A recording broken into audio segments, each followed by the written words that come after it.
Hello ಎಲ್ರಿಗೂ ಕೂಡ ನಮಸ್ತೆ. ವಾಂಖೇಡೆ ಸ್ಟೇಡಿಯಂದಲ್ಲಿ ಇವತ್ತು ಒಂದು ಬಿಗ್ ಅನೌನ್ಸ್ಮೆಂಟ್ ಅನ್ನ ಮಾಡಿರ್ತಕ್ಕಂಥದ್ದು ಯಾವುದು ಅಂದ್ರೆ ಅದು ನಮ್ಮ RCB. ಏನಂತ ಬಿಗ್ ಒಂದು ಸ್ಟೇಟ್ಮೆಂಟ್ ಏನ್ ಮಾಡಿದೆ ಅಂದ್ರೆ ಈ ವರ್ಷ 2026ರಲ್ಲಿ ಕಪ್ ಅನ್ನ ಗೆಲ್ಲಲಿಕ್ಕೆ ನಾವು ಫಸ್ಟ್ ಇದೀವಿ ಅಂತಕ್ಕಂಥದ್ದನ್ನ ಅನೌನ್ಸ್ ಮಾಡಿದೆ. ಆ ಒಂದು ಸ್ಟೇಟ್ಮೆಂಟ್ ಅನ್ನ ಕೊಟ್ಟಿದೆ. ಟೂ ಅರ್ಲಿ ಅಂತ ಅನ್ಕೋಬಹುದು, ಈ ಒಂದು ಸೀಸನ್ ಅಲ್ಲಿ ಟೂ ಅರ್ಲಿ ಮಾತಾಡ್ತಾ ಇದ್ದಾರೆ ಇವರು ಅಂತ ಅನ್ಕೋಬಹುದು ತಾವು. ಆದ್ರೆ ಸುಮ್ನೆ ಮಾತಾಡ್ತಾ ಇಲ್ಲ, ಬಿಕಾಸ್ ಓವರ್ ಆಲ್ ಎಲ್ಲಾ ಟೀಮ್ ಅನ್ನ ಅನಾಲಿಸಿಸ್ ಮಾಡಿ ನಾನು ಈ ಮಾತನ್ನ ಹೇಳ್ತಾ ಇದ್ದೀನಿ. ಯಾಕೆಂದ್ರೆ ಇವತ್ತಿನ ಮ್ಯಾಚ್ ಫಸ್ಟ್ ಬಂದ್ಬೋಣ, ಆಮೇಲೆ ಯಾಕೆ ಈ ವರ್ಷ ಗೆಲ್ಲಲಿಕ್ಕೆ ಅರ್ಹತೆ ನಮಗೆ ಜಾಸ್ತಿ ಇದೆ, ಎಲ್ಲಾ ಮ್ಯಾಚ್ಗಿಂತ ಅತಿ ಹೆಚ್ಚು ಅರ್ಹತೆ RCB ಯಾಕಿದೆ ಅಂತಕ್ಕಂಥದ್ದನ್ನ ನೋಡ್ತಾ ಹೋಗೋಣ. ನೋಡಿ, ಎಲ್ಲಾ ಮ್ಯಾಚ್ ಅನ್ನು ಕೂಡ ನೋಡ್ತಾ ಬನ್ನಿ. KKR ಅನ್ನೋದು ಈ ವರ್ಷ ಏನ್ ಹೇಳ್ತಾ ಇದ್ರು ಅಂದ್ರೆ ಓಪನಿಂಗ್ ಸಾಕಾಗಿದೆ. ಸೆಫಿಟು ಮತ್ತೆ ಫಿನ್ ಅಲೆನ್ ತುಂಬಾ ಚೆನ್ನಾಗಿ ಪಾರ್ಟ್ನರ್ಶಿಪ್ ಅನ್ನ ಕೊಡ್ತಾರೆ ಅಂತ ಹೇಳ್ತಿದ್ರು, ಯಾಕೆಂದ್ರೆ ವರ್ಲ್ಡ್ ಕಪ್ ಅನ್ನ ನೋಡಿ. ಆದ್ರೆ ಈ ವರ್ಷ ಅವರು ಟೇಬಲ್ ಎಂಡಿಂಗ್ ಅಲ್ಲಿ ಬಾಟಮ್ ಅಲ್ಲಿ ಇರ್ತಕ್ಕಂಥದ್ದು. ಇನ್ನ CSK ನೋಡಿದ್ರೆ ಅನುಭವಿ ಇದೆ, ಧೋನಿ ಇದಾರೆ ಅಂತ ಹೇಳ್ತಾ ಇದ್ರು, ಆದ್ರೆ ಅವರು ಕೂಡ ಈ ವರ್ಷ ಎಂಡಿಂಗ್ ಅಲ್ಲಿ ಇರ್ತಕ್ಕಂಥದ್ದು. ಸೊ ಅದ್ ಬಿಟ್ರೆ ಎಂಐ ನೋಡಿದ್ರೆ one of the best strongest team. Allrounder ತುಂಬಾ ಜನ ಇದ್ದಾರೆ, ಫಾರಿನ್ ಪ್ಲೇಯರ್ ಇದ್ದಾರೆ, one of the best bowling attack ಅಂತ ಹೇಳ್ತಾ ಇದ್ರು. ಯಾಕಂದ್ರೆ ಬುಮ್ರಾ ಇದ್ರು, ಬೋಲ್ಟ್ ಇದ್ರು, ಒನ್ ಆಫ್ ದ ಬೆಸ್ಟ್ ಅಂತ ಹೇಳಿದ್ರು. ಬಾಷ್ ಇದ್ರು, ಸೊ ಸ್ಯಾಂಟರ್ ಇದ್ರು. ಈ ರೀತಿಯ ಬೌಲಿಂಗ್ ಕೂಡ ಜಸ್ಟ್ 15 ವರ್ಷದ ವೈಭವ್ ಸೂರ್ಯವಂಶಿ ಏನಿದಾರಲ್ಲ ಅವರು ಮತ್ತೆ ಆ ಬೌಲಿಂಗ್ ಅನ್ನ ಲಯಕ್ಕೆ ಬರ್ಲಿಕ್ಕೆ ಇನ್ನ 4-5 ಮ್ಯಾಚ್ ಆಗುತ್ತೆ. ಆ ರೀತಿ ಒದೆಯನ್ನ ಕೊಟ್ಟಿರ್ತಕ್ಕಂಥದ್ದು. ಸೊ ಇದೆಲ್ಲ ನೋಡ್ತಾ ಇದ್ರೆ ಸ್ಟ್ರಾಂಗ್ ಟೀಮ್ ಅಂತ ಏನ್ ಫೇವರಬಲ್ ಟೀಮ್ ಕಪ್ಪೊಡಿಲಿಕ್ಕೆ ಅಂತ ನೋಡ್ತಾ ಇದ್ರಲ್ಲ, ಅವೆಲ್ಲವೂ ಕೂಡ ಒಂದಲ್ಲ ಒಂದು ಸಮಸ್ಯೆಯನ್ನ ಎದುರಿಸ್ತಾ ಇದ್ದಾವೆ. ಸೊ ಅದಕ್ಕೋಸ್ಕರನೇ ನಾನು ಇವತ್ತು ಹೇಳ್ತಾ ಇರೋದು, RCB ಬಿಗ್ ಸ್ಟೇಟ್ಮೆಂಟ್ ಅನ್ನ ಮಾಡಿದೆ. ನಾವು ಕಪ್ ಗೆಲ್ಲಲಿಕ್ಕೆ one of the best team. 2ನೇ ಕಪ್ ಈ ವರ್ಷ ಬಂದ್ರು ಕೂಡ ನಮ್ಗೇನು ಆಶ್ಚರ್ಯ ಇಲ್ಲ ಅಂತೇಳಿ. ಸೊ ಆ ರೀತಿ ಏನಿದೆ ನಮ್ಮ ಟೀಮ್ ಅಲ್ಲಿ ಅಂತ ನೋಡೋದಾದ್ರೆ, ಸೊ ಇವತ್ತಿನ ಮ್ಯಾಚ್ ನ ಫಸ್ಟ್ ನೋಡ್ತಾ ಬರೋಣ. ಫಿಲಿಪ್ ಸಾಲ್ಟ್ ಅವರ ಒಂದು ಫಾರ್ಮ್ ಇಶ್ಯೂ ಇತ್ತು. ಒಂದ್ ಮ್ಯಾಚ್ ಅಲ್ಲಿ 40 ಹೊಡೆದಿದ್ರು CSK ಮೇಲೆ, ಅದನ್ನ ಹೊರತುಪಡಿಸಿದ್ರೆ ಫಾರ್ಮ್ ಇಶ್ಯೂ ಇತ್ತು. ಆದ್ರೆ ಇವತ್ತು ತಾವು ನೋಡ್ಬೋದು, first ball middle of the bat 4 ಹೊಡಿತಾರಲ್ಲ, ಅಲ್ಲಿಂದ ಶುರು ಆಯ್ತು ಅವ್ರ ಫಾರ್ಮ್. ಅಲ್ಲಿಂದ 78 ರನ್ ಹೊಡಿತಾರೆ 216 ಸ್ಟ್ರೈಕ್ ರೇಟ್ ಅಲ್ಲಿ. ಸೊ ಈ ಒಂದು ಇನ್ನಿಂಗ್ಸ್ ಎಂತ ಕ್ವಾಲಿಟಿ ಇನ್ನಿಂಗ್ಸ್ ಅಂತಂದ್ರೆ ಎಲ್ರಿಗೂ, ಬೋಲ್ಟ್ಗಾಗಿರ್ಬೋದು, ಚಾಹರ್ ಸ್ಲೋವರ್ ಆಗ್ತಾ ಇದ್ರು, ಔಟ್ಸೈಡ್ ಆಫ್ ಆಗ್ತಾ ಇದ್ರು, ಪ್ರತಿಯೊಬ್ಬರಿಗೂ ತಾವು ಗಮನಿಸಿರ್ಬೋದು. ಸ್ಯಾಂಟ್ನರ್ಗೆ 3 6 ಹೊಡಿತಾರೆ ಪವರ್ ಪ್ಲೇ ಒಳಗಡೆ. ಸೊ ಪಿಕಪ್ ಶಾಟ್ ಅದಾಗಿರ್ಬೋದು. ಸೊ ಇದೆಲ್ಲ ಓವರ್ ಆಲ್ ನೋಡ್ತಾ ಹೋದ್ರೆ ಸಾಲ್ಟ್ ಬ್ಯಾಟಿಂಗ್ ಫಾರ್ಮ್ಗೆ ಬಂದಾಯ್ತು. ಸಾಲ್ಟ್ ಬ್ಯಾಟಿಂಗ್ ಫಾರ್ಮ್ಗೆ ಬಂದಿದ್ದಾರೆ ಅಂದ್ರೆ ಆಪೋಸಿಟ್ ಟೀಮ್ ಅವ್ರಿಗೆ ಒಂದಷ್ಟು ಭಯ ಅಂತೂ ಇದ್ದೇ ಇರುತ್ತೆ. ಸೊ ಸಾಲ್ಟ್ ಆಯ್ತಾ, ಕೊಹ್ಲಿ ಎವರ್ ಗ್ರೀನ್, ಇವ್ರು ಯಾವತ್ತೂ ಕೂಡ ಕ್ಲಾಸ್ ಅನ್ನ ಕಳ್ಕೊಂಡೇ ಇಲ್ಲ. ಸೊ ಇವರಿಂದ ರನ್ ಬರ್ತಾ ಇದೆ. ಸೊ ಒನ್ ಡೌನ್ಗೆ ದೇವದತ್ ಪಡಿಕಲ್ ಬರಬೇಕಿತ್ತು, ಬಟ್ ಇವತ್ತು ರನ್ಗಳು ಜಾಸ್ತಿ ಆಯ್ತಲ್ವಾ, ಹಂಗಾಗಿ ರಜತ್ ಪಾಟಿದಾರ್ ಬಂದ್ರು. ರಜತ್ ಪಾಟಿದಾರ್ ಯಾವ ಫಾರ್ಮ್ ಅಲ್ಲಿ ಇದಾರೆ ಫ್ರಮ್ ಲಾಸ್ಟ್ 2 ಇಯರ್ ಇಂದ ಅಂದ್ರೆ ಫಸ್ಟ್ ಬಾಲ್ 4, ಆಮೇಲೆ second ball 6, third ball 6, hattrick 6 ಅನ್ನ ಹೊಡಿತಾರೆ. ಒಂದು ರಿವರ್ಸ್ ಸ್ವೀಪ್ ಅನ್ನ ಹೊಡಿತಾರೆ, ಹಿಂದಕ್ಕೆ ಅಮೋಘವಾಗಿತ್ತು. ಅಂದ್ರೆ ಒಂದು ಟೀಮ್ ಕಾಂಬಿನೇಷನ್ ಅನ್ನ ಇಲ್ಲಿ ನೋಡ್ತಾ ಹೋದ್ರೆ ಸ್ಟಾರ್ಟಿಂಗ್ ಅಲ್ಲಿ ಒಳ್ಳೆ ಓಪನಿಂಗ್ ಸಿಗ್ತಾ ಇದೆ ಸಾಲ್ಟ್ ಮತ್ತೆ ಕೊಹ್ಲಿಯಿಂದ, ಬೆದಲ್ಗೆ ಅವಕಾಶ ಸಿಗ್ತಾ ಇಲ್ಲ. ಅಂತಹ ಓಪನಿಂಗ್ ಪೇರ್ ಇರ್ತಕ್ಕಂಥದ್ದು. ನೀವು ಸರ್ ಬೇರೆ ಟೀಮ್ ಅಲ್ಲಿ ಇಲ್ವಾ ಸರ್ ಈ ರೀತಿ ಓಪನಿಂಗ್ ಇದೆ? ಅವರೇಜ್ ಇವ್ರಿಂದ ಚೆನ್ನಾಗಿರೋ ಓಪನಿಂಗ್ ಪೇರ್ ಇದೆ, ಬಟ್ ಈ ರೀತಿಯ ಕಾಂಬಿನೇಷನ್ ಇಲ್ಲ. ಸ್ಟ್ರೈಕ್ ರೇಟ್ ಇರಬೇಕು, ಅವರೇಜ್ ಇರಬೇಕು, ಎದುರಾಳಿ ಬೌಲರ್ಗಳಿಗೆ ಭಯ ಹುಟ್ಟಿಸ್ತಕ್ಕಂತಹ ಒಂದು ಓಪನಿಂಗ್ ಇಲ್ಲ. ಈಗ GTL ನೋಡ್ತಾ ಬಂದ್ರೆ ಒಳ್ಳೆ ಅವರೇಜ್ ಇದೆ, ಇವ್ರಿಗಿನ್ನ ಒಳ್ಳೆ ಅವರೇಜ್ ಇದೆ, ಆದರೆ ಇವರಷ್ಟು ಸ್ಟ್ರೈಕ್ ರೇಟ್ ಇಲ್ಲ, ಇವರಷ್ಟು ಭಯ ಬೀಳ್ಸಲ್ಲ, ಮತ್ತೆ ಇವರಷ್ಟು ಎಕ್ಸ್ಪೀರಿಯನ್ಸ್ ಇಲ್ಲ. ಸೊ ಇದಾದ್ರೆ ಪಟ್ಟಿದಾರ್ ಬಗ್ಗೆ ಮಾತಾಡೋಂಗೆ ಇಲ್ಲ. ಸ್ಪಿನ್ ಹೆಂಗ್ ಆಡ್ತಾನೆ ಅಂದ್ರೆ unbelievable. One of the best form ಅಲ್ಲಿ ಇರ್ತಕ್ಕಂಥದ್ದು ಅವರು. ಆ ನಂತರ ಇನ್ನೇನ್ ಟಿಮ್ ಡೇವಿಡ್ ಬಗ್ಗೆ ನಾವೇನು ಮಾತಾಡೋಂಗಿಲ್ಲ.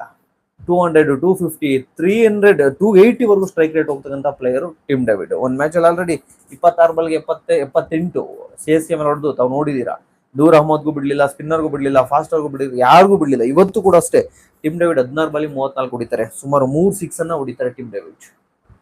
ಸೊ ಅವರು ಫಿನಿಶಿಂಗು ಅದ್ರ ಜೊತೆ ಇವತ್ತೊಂದು ಸ್ವಲ್ಪ ತಪ್ಪನ್ನ ಮಾಡ್ತಾರೆ.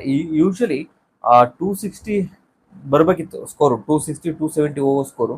ಒಂದಷ್ಟು ತಪ್ಪು ನಡೆಯುತ್ತೆ. ಎಲ್ಲಿ ತಪ್ಪು ನಡೆಯುತ್ತೆ ಅಂದ್ರೆ ಕೊಹ್ಲಿ ಅವ್ರಿಗೆ ಬಾಲ್ ಸಿಗ್ತಾ ಇರಲ್ಲ, ಅವಾಗ ಒಂದ್ ಸ್ವಲ್ಪ ಸ್ಟ್ರೈಕ್ ರೇಟ್ ಕಡಿಮೆ ಆಗತ್ತೆ. ಆ ಸಂದರ್ಭದಲ್ಲಿ ಇನ್ನೇನು ಡೆತ್ ಓವರಿಗೆ ಬಂದಿದೀವಿ ಅಂದಾಗ Romario Shepherd one of the best finisher, ಇವರು ಬಿಗ್ ಹಿಟರ್, 300 ಸ್ಟ್ರೈಕ್ ರೇಟ್ ಇದೆ ಅವ್ರಿಗೆ ಡೆತ್ ಓವರ್ ಅಲ್ಲಿ. ಈ ರೀತಿಯ ಒಬ್ಬ ಬ್ಯಾಟ್ಸ್ಮನ್ ಅನ್ನ ಬಿಟ್ಟು ಜಿತೇಶ್ ಶರ್ಮಾ ಅಂದ್ರೆ ಫಾರ್ಮ್ ಅಲ್ಲಿ ಇಲ್ಲ ಪಾಪ, ಅವ್ರನ್ನ ಕಳಿಸ್ತಾರೆ. ಅವರೊಂದು 9 ಬಾಲ್ ವೇಸ್ಟ್ ಮಾಡ್ತಾರೆ. ಇನ್ ಕೇಸ್ ಆ ಟೈಮ್ ಅಲ್ಲಿ ಇವ್ರು ಏನಾದ್ರು ಶಫರ್ಡ್ ಏನಾದ್ರು ಬಂದಿದ್ರೆ ಇನ್ನೂ ಒಂದು 20 ರನ್ 20 to 30 ರನ್ ಅನ್ನ ಎಕ್ಸ್ಪೆಕ್ಟ್ ಮಾಡ್ಬೋದಿತ್ತು. ಅರೌಂಡ್ 260 to 270 ಎಂಡ್ ಆಗಿರೋದು ಇವತ್ತು ಸ್ಕೋರು. ಅದನ್ನ ಹೊರತುಪಡಿಸಿ ಇವತ್ತು ಯಾವುದೂ ತಪ್ಪು ಮಾಡಿಲ್ಲ. ಸೊ ಅಲ್ಲಿಗೆ ನಾವು ಮಿಡಲ್ ಆರ್ಡರ್ ಇದೆ, ಡೌನ್ ದ ಆರ್ಡರ್ ಇದೆ, ಕೃಣಾಲ್ ಪಾಂಡ್ಯದವರೆಗೂ ಆಡ್ತಾ ಹೋಗ್ತಾರೆ, 8 ಜನ ಬ್ಯಾಟಿಂಗ್ ಇದ್ದಾರೆ. ಇನ್ ಕೇಸ್ ಈ ಬ್ಯಾಟಿಂಗ್ ಲೈನ್ ಫೇಲ್ ಆದ್ರೂ ಕೂಡ ಇನ್ನ ಜೋರ್ಡನ್ ಕಾಕ್ಸ್ ಇದ್ದಾರೆ, ಬೆತಲ್ ಇದ್ದಾರೆ, ವೆಂಕಟೇಶ್ ಅಯ್ಯರ್ ಇದ್ದಾರೆ. ಸೊ ಇದ್ರ ಜೊತೆಗೆ ಏಜಲ್ವುಡ್ಗೆ ಸ್ಥಾನ ಸಿಗ್ತಾ ಇಲ್ಲ. ಡಫಿ ಹಾಕೊಂಡಿರೋದು. ಐ ಥಿಂಕ್ ನೆಕ್ಸ್ಟ್ ಮ್ಯಾಚ್ ಅಲ್ಲಿ ಏಜಲ್ವುಡ್ ಫಿಟ್ ಆಗಿದ್ದಾರೆ ಅಂದ್ರೆ ಏಜಲ್ವುಡ್ ಬಿಡ್ತಾರೆ. ಯಾಕಂದ್ರೆ ಡಫಿ ಒಳ್ಳೆ ಬೌಲರ್, ಅದ್ರಲ್ಲಿ ಎರಡು ಮಾತೇ ಇಲ್ಲ. ಆದ್ರೆ ಇತ್ತೀಚೆಗೆ ಒಂದಷ್ಟು ಸ್ಕೋರ್ ಅನ್ನು ಲೀಕ್ ಮಾಡ್ತಾರೆ. 13-14 ಅವ್ರದ್ದು ಎಕನಾಮಿ ಬರ್ತಾ ಇದೆ. ಲಾಸ್ಟ್ ಮ್ಯಾಚ್ ಅಲ್ಲೂ ಅಷ್ಟೇ, ಈ ಮ್ಯಾಚ್ ಅಲ್ಲೂ ಅಷ್ಟೇ. ಸೊ ಹೇಜಲ್ವುಡ್ ನೆಕ್ಸ್ಟ್ ಬರ್ತಾರೆ. ಅಂದ್ರೆ ನಮ್ಮ ಫಾಸ್ಟ್ ಬೌಲಿಂಗ್ ಲೈನ್ ಅಪ್ ಅನ್ನ ನೋಡಿದ್ರೆ ಭುವಿ ಆಗಿರ್ಬೋದು, ಹೇಜಲ್ವುಡ್ ಆಗಿರ್ಬೋದು, ಒಳ್ಳೆ ಲೆಂತ್, ಲೈನು ಮತ್ತೆ ಎಕ್ಸ್ಪೀರಿಯನ್ಸ್ ಇರ್ತಕ್ಕಂಥವ್ರು ವಿಕೆಟ್ ಟೇಕಿಂಗ್ ಇವ್ರು ಇರೋದು. ಇವ್ರ ಜೊತೆಗೆ ಸ್ಪಿನ್ ಡಿಪಾರ್ಟ್ಮೆಂಟ್ ಅನ್ನ ನೋಡಿ. ಕೃಣಾಲ್ ಪಾಂಡ್ಯನ ಸ್ಪಿನ್ನರ್ ಅಂತ ಕರೀಲಿಕ್ಕೆ ಆಗಲ್ಲ. ಯಾಕೆ ಸ್ಪಿನ್ನರ್ ಅಂತ ಕರೀಲಿಕ್ಕೆ ಆಗಲ್ಲ ಅಂದ್ರೆ ಕೃಣಾಲ್ ಪಾಂಡ್ಯ ಅವ್ರನ್ನ ಅವಯ್ಯ ಹೆಂಗೆ ಅಂದ್ರೆ ಯೂಶಲಿ ಸ್ಪಿನ್ನರು ಲಾವ್ spin, leg spin, googly, doosra ಬೇಜನ್ ವೇರಿಯೇಷನ್ ಮಾಡ್ತಾರೆ. ಓಕೆನಾ, ಮಿಸ್ಟ್ರಿ ಸ್ಪಿನ್ನರ್ ಈ ರೀತಿ ನಾವು ನೋಡಿದೀವಿ. ಆದ್ರೆ ಇವ್ರದ್ದು ಯಾವ ರೀತಿ ಬೌಲಿಂಗ್ ಅಂದ್ರೆ ಒಂದು ಸ್ಲೋ ಬಾಲು, ಇನ್ನೊಂದು ಬೌನ್ಸರು, ಇನ್ನೊಂದು ಯಾರ್ಕರು, ಇನ್ನೊಂದು ಔಟ್ಸೈಡ್ ಆಫ್. ಏನ್ ಮೀಡಿಯಂ ಸ್ಪೀಡ್ ಮಾಡ್ತಾರಲ್ಲ ಆ ಸ್ಪೀಡ್ ಅನ್ನ ಮಾಡ್ತಾರೆ. ಬಟ್ ಒಳ್ಳೆ ಎಕನಾಮಿ, ಒಂದ್ 2-3 ಮ್ಯಾಚ್ ಒಳ್ಳೆ ಎಕನಾಮಿ ಇವ್ರದ್ದು. ಸೊ ಇವ್ರದ್ದು ಕೂಡ ಅಂಡರ್ 7 ಇರ್ತಕ್ಕಂಥದ್ದು ಎಕನಾಮಿ. ಅದು ಬಿಟ್ರೆ ಇವತ್ತು ಸುಯೇಶ್ ಶರ್ಮಾ ಬಂದು ಫಸ್ಟ್ ಓವರ್ ಅಲ್ಲಿ 2 ವಿಕೆಟ್ ಅನ್ನ ತೆಗೆದುಕೊಳ್ತಾರೆ. ಆಲ್ಮೋಸ್ಟ್ 1 ವಿಕೆಟ್ ಗೂಗ್ಲಿ ಬೀಳುತ್ತೆ. ರಿಕಲ್ಟನ್ ಗೂಗ್ಲಿನೇ ಪಿಕ್ ಮಾಡಲ್ಲ. ಇನ್ನೊಂದು ವಿಕೆಟ್ ತಿಲಕ್ ವರ್ಮಾ ಗೂಗ್ಲಿ ಆಗ್ತಾರೆ ಅಂತ ಕಾಯ್ತಾ ಇರ್ತಾರೆ, ಅವ್ರಿಗೆ ಲೆಗ್ ಸ್ಪಿನ್ ಹಾಕೊಡ್ತಾರೆ. ಸೊ ಇಲ್ಲಿ 2 ವಿಕೆಟ್ ಬೀಳ್ತಾರೆ ಅನ್ನೋದು ಅಂದ್ರೆ one of the best team ಅಂತ ಕಾಣ್ತಾ ಇದೆ ನಾವು ಇಲ್ಲಿ. ಬೇರೆ ಟೀಮ್ ಅಲ್ಲಿ ಇಲ್ಲ ಓಪನರ್ಸ್ ಪ್ರಾಬ್ಲಮ್ ಆಗುತ್ತೆ, ಇಲ್ಲ ಮಿಡಲ್ ಆರ್ಡರ್ಸ್ ಪ್ರಾಬ್ಲಮ್ ಆಗುತ್ತೆ, ಅಥವಾ ಫಿನಿಶರ್ ಪ್ರಾಬ್ಲಮ್ ಆಗುತ್ತೆ.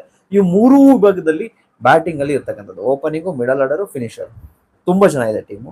ಅದ್ರ ಜೊತೆಗೆ ಇವರನ್ನ ಹೊರತುಪಡಿಸಿ ಬೆಂಚು ಕೂಡ ಚೆನ್ನಾಗಿದೆ. ಬೆಂಚಲ್ಲಿ ಏನ್ ವೆಯ್ಟ್ ಮಾಡ್ತಿದಾರಲ್ಲ ಅವರು ಕೂಡ ಚೆನ್ನಾಗಿದ್ದಾರೆ.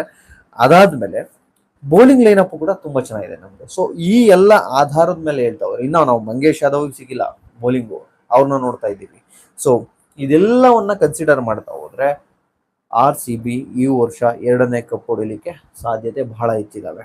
ಒಂದು ವಿಚಾರ. ಇನ್ನೊಂದು ವಿಚಾರ, ಕಪ್ ಹೊಡಿಲಿಕ್ಕೆ ಫೇವರಬಲ್ ಟೀಮ್ ಅಂತ ಏನ್ ಹೇಳ್ತಿದ್ರಲ್ವಾ, ಎಲ್ಲವೂ ಕೂಡ ಈ ವರ್ಷ ಬಾಟಮ್ಗೆ ಹೋಗ್ತಕ್ಕಂಥ ಸಾಧ್ಯತೆ ಇದೆ. ಅಂದ್ರೆ MI ತಾವೆಲ್ಲರೂ ಕೂಡ ಗಮನಿಸಿದ ಹಾಗೆ ಸ್ಟಾರ್ಟಿಂಗ್ ಅಲ್ಲಿ ಮ್ಯಾಚ್ ಸೋಲ್ತಾರೆ ಬಿಡಿ ಸರ್, ಆಮೇಲೆ ಮ್ಯಾಚ್ ವಿನ್ ಆಗ್ತಾ ಬರ್ತಾರೆ ಇವು ಅಂತ ತಾವುಗಳು ಕೇಳ್ಬೋದು. ಆದ್ರೆ MI ಈ ವರ್ಷ ಆ ರೀತಿ ಫಾರ್ಮ್ ಅಲ್ಲಿ ಇಲ್ಲ. ಯಾಕಿಲ್ಲ ಅಂದ್ರೆ ಪ್ರತಿ ವರ್ಷ MIನ ನೋಡಿದ್ರೆ ಎಲ್ಲರೂ ಎದುರವರು. ಆದ್ರೆ ಈ ವರ್ಷ IPL ಹೆಂಗಾಗಿದೆ ಅಂದ್ರೆ ಎಲ್ಲಾ ಟೀಮ್ ನೋಡಿದ್ರೆ ಎಲ್ಲರೂ ಎದುರ್ತಾರೆ.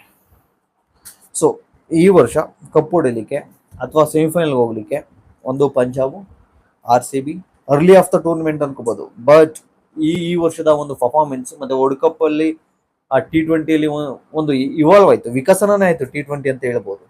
ಈಗ 200 ಹೊಡಿತೀನಿ ಅಂದ್ರೆ ಆಗಲ್ಲ, 200 ಯಾವುದೇ ಕಾರಣಕ್ಕೂ ಇವತ್ತು ನಾನು ಪ್ರೆಡಿಕ್ಷನ್ ಕೂಡ ಹೇಳಿದ್ದೆ 240 to 250 ಸ್ಕೋರ್ ಅನ್ನ ತಾವು ನೋಡ್ತೀರಾ.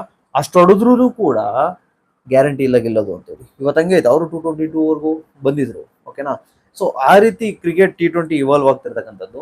ಸೊ ಇದೆಲ್ಲವನ್ನು ಕನ್ಸಿಡರ್ ಮಾಡಿದ್ರೆ ಆಲ್ರೌಂಡರ್ ಆಗಿರ್ಬೋದು, ಎಲ್ಲರೂ ಬೌಲಿಂಗ್ ಆಗಿರ್ಬೋದು ಅಥವಾ ಫಿನಿಶಿಂಗ್ ಆಗಿರ್ಬೋದು ಅಥವಾ ಓಪನಿಂಗ್ ಎಲ್ಲವೂ ಕೂಡ ಒಂದು ಒಳ್ಳೆ ಕಾಂಬಿನೇಷನ್ ಇರ್ತಕ್ಕಂಥ ಟೀಮು RCB. ಇದು ಗೆಲ್ಲಲಿಕ್ಕೆ ಒಂದು ಫೇವರಬಲ್ ಕಂಡೀಷನ್ಸ್. ಇನ್ನೊಂದೇನು ಅಂದ್ರೆ ನಮ್ಮ ಔಟ್ಸೈಡ್ ಕಾಂಪಿಟೇಟರ್ಸ್ ಅನ್ನು ಕೂಡ ನಾವು ಗಮನಿಸಬೇಕಾಗುತ್ತೆ. ಔಟ್ಸೈಡ್ ಕಾಂಪಿಟೇಟರ್ಸ್ ಅನ್ನ ನೋಡ್ತಾ ಬಂದ್ರೆ ಇಷ್ಟು ವರ್ಷ ಕಪ್ ಹೊಡಿಲಿಕ್ಕೆ ಫೇವರಬಲ್ ಟೀಮ್ ಅಂತ ಇರ್ತಕ್ಕಂಥವು ಏನಿದಾವಲ್ಲ ಎಲ್ಲ ಬಾಟಮ್. CSK ಆಗಿರ್ಬೋದು, ಇನ್ನೇನು ಅವ್ರು ಧೋನಿ ಅವರು ಬರೋದಕ್ಕಿಂತ ಮುಂಚೆನೆ ಐ ಥಿಂಕ್ ಅದು ಟೂರ್ನಿಂದಾನೇ ಆಚೆ ಹೋಗ್ಬೋದು ಆ ಸ್ಥಿತಿ ಬಂದಿದೆ. ಯಾಕಂದ್ರೆ ಅವರು ಕೂಡ ಬಾಟಮ್ ಅಲ್ಲಿ ಇರೋದು. KKRನವ್ರು ಕೂಡ ಅವ್ರ ಲಯವನ್ನ ಕಂಡ್ಕೊಳ್ಳಿಕ್ಕೆ ಆಗ್ತಾ ಇಲ್ಲ. MIನವರು ನೀವು ಪ್ರತಿ ವರ್ಷದಂತೆ ಈ ವರ್ಷ ಬೌನ್ಸ್ ಬ್ಯಾಕ್ ಮಾಡ್ತಾರೆ ಅನ್ಕೋಬೇಡಿ. ಯಾಕಂದ್ರೆ ಆಪೋಸಿಟ್ ಟೀಮ್ ಅವ್ರ ರೀತಿ ಇಲ್ಲ. ಯಾಕಂದ್ರೆ ನೀವು RRನ ನೋಡ್ತಾ ಬನ್ನಿ, ಪವರ್ ಪ್ಲೇ ನಲ್ಲೇ ಮ್ಯಾಚ್ ಮುಗಿಸ್ತಿದ್ದಾರೆ ಅವರು. ಸೂರ್ಯವಂಶಿ ಮತ್ತೆ ಜೈಸ್ವಾಲ್ 15 ವರ್ಷದ ಹುಡುಗ ಹೆಂಗ್ ಹೊಡೆದ ಅಂದ್ರೆ ಮತ್ತೆ ಇನ್ನೊಂದು 4-5 ತಿಂಗಳು ನೆನ್ಸ್ಕೋಬೇಕು. ಬುಮ್ರಾ ಆಗಿರ್ಬೋದು, ಬೋಲ್ಟ್ ಆಗಿರ್ಬೋದು, ಚಾಹರ್ ಆಗಿರ್ಬೋದು, ಠಾಕೂರ್ ಆಗಿರ್ಬೋದು, ಇವರೆಲ್ಲರೂ ಕೂಡ. ಸೊ ಹಂಗಾಗಿ ಮುಂಬೈ ಕತೆ ಈ ವರ್ಷ ಆ ರೀತಿಯ ಪರ್ಫಾರ್ಮೆನ್ಸ್, ಕಪ್ ಹೊಡೆಯುವಷ್ಟು ಪರ್ಫಾರ್ಮೆನ್ಸ್ ನಾವು ನೋಡ್ಲಿಕ್ಕೆ ಆಗಲ್ಲ. ಒಂದು CSK ಇನ್ನೇನು ಸೆಮಿಫೈನಲ್ ಬರೋದೇ ಡೌಟು ಅನ್ನೋ ಪರಿಸ್ಥಿತಿಯಲ್ಲಿ 2. ಮೂರನೇದಾಗಿ ಬಂದ್ರೆ KKR ಅವ್ರು ಕೂಡ ಇನ್ನ ಓಪನ್ನೇ ಮಾಡಿಲ್ಲ. ಸೊ ಇದನ್ನ ಎಲ್ಲವನ್ನು ಕನ್ಸಿಡರ್ ಮಾಡ್ತಾ ಹೋದ್ರೆ DC ಅವರು ಕೂಡ ಅಷ್ಟೇ, ಅವ್ರ ಕಾಂಬಿನೇಷನ್ ಪ್ರಾಬ್ಲಮ್ ಆಗ್ತಾ ಇದೆ. ವಿನ್ ಆಗ್ತಾ ಇರ್ಬೋದು ಮ್ಯಾಚು, LSG ಆಗಿರ್ಬೋದು ಮತ್ತೆ DC ಆಗಿರ್ಬೋದು. ಮ್ಯಾಚ್ಗಳನ್ನ ವಿನ್ ಆಗ್ತಾ ಇರ್ಬೋದು, ಬಟ್ ಕಾಂಬಿನೇಷನ್ ತೊಂದರೆ ಆಗ್ತಾ ಇದೆ. ಇಲ್ಲ ಫಿನಿಷರ್ ಸಿಗ್ತಾ ಇಲ್ಲ, ಇಲ್ಲ ಮಿಡಲ್ ಆರ್ಡರ್ ಸಿಗ್ತಾ ಇಲ್ಲ. ಇವತ್ತು ನೋಡಿ ತಾವು ಅಬ್ಸರ್ವ್ ಮಾಡಿದ್ರೆ ಮುಕುಲ್ ಚೌಧರಿ ಒಳ್ಳೆ ಬ್ಯಾಟರು, ನೋ ಡೌಟ್. ಬಟ್ ಅವ್ರ ಟೀಮ್ ನೋಡ್ತಾ ಇದ್ರೆ ಒಂದ್ 2-3 ವಿಕೆಟ್ ಹೋದ್ರೆ ಸಾಕು, ಫಿನಿಷರ್ ಇರಲ್ಲ, ಆಲ್ರೆಡಿ ಬೌಲರ್ ಬಂದ್ಬಿಡ್ತಾರೆ. ಇವತ್ತು ಅವರು ಕೂಡ ಒಳ್ಳೆ ಫಿನಿಶ್ ಕೊಡ್ಲಿಕ್ಕೆ ಆಗ್ಲಿಲ್ಲ. ಸೊ ಈ ಟೀಮ್ ಹಿಂಗಿದೆ. GT ಟೀಮ್ ನೋಡಿದ್ರೆ ಅವರು ಕೂಡ ಫಿನಿಶ್ ಮಾಡ್ತಾ ಇಲ್ಲ.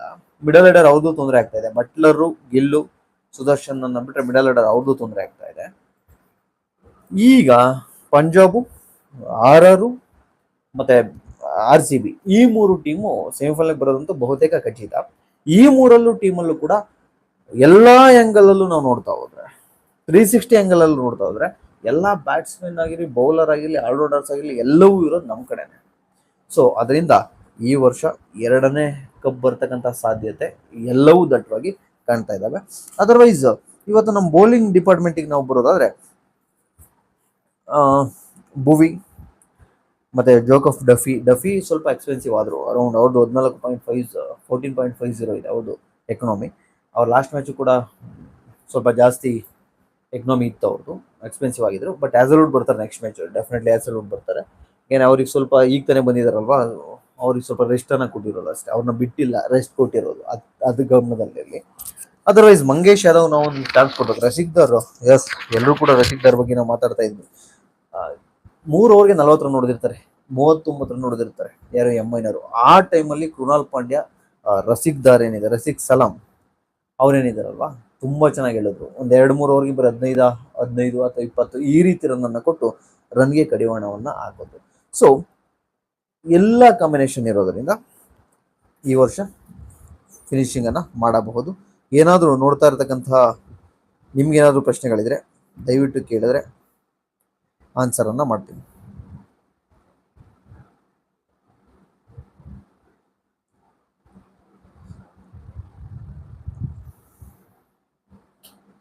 Okay, bye, see you, take care. ನಾಳೆ ಮ್ಯಾಚ್ ಪ್ರೆಡಿಕ್ಷನ್ ಅಲ್ಲಿ ಸಿಗೋಣ.